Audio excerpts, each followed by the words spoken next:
இந்த விழாவில் கலந்து கொள்வதில் மிகுந்த மகிழ்ச்சி. எப்பயுமே ஒரு 2 குடும்பங்கள் இணையும் விழா என்றாலே அது ஒரு மகிழ்ச்சியான விழா தான்.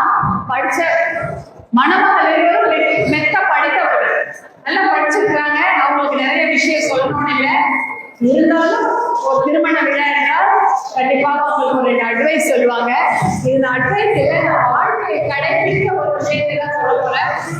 நான் மருத்துவர் அன்புமணி அவர்களும் நாங்க 2 பேருமே குடும்பத்தை கவனிக்கணும் அப்படின்னா முதல்ல கவனிப்பது எங்களுடைய மாமியார் மாமனாரை தான் முதல்ல கவனிக்கணும்.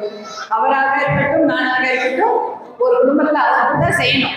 நாம நம் தாய் தந்தையரை கவனிப்போம், அதுல எந்த மாற்று கருத்து கிடையாது. அதே போல நம்முடைய மாமியார் மாமனாரை கவனித்து அவர்களுக்கு நாம் மரியாதை செய்ய வேண்டும். அப்படி செய்தோம் என்றாலே அது குடும்பத்துல எந்த ஒரு நிகழ்ச்சியாகவும் அது மகிழ்ச்சிகரமாக அமைந்துவிடும்.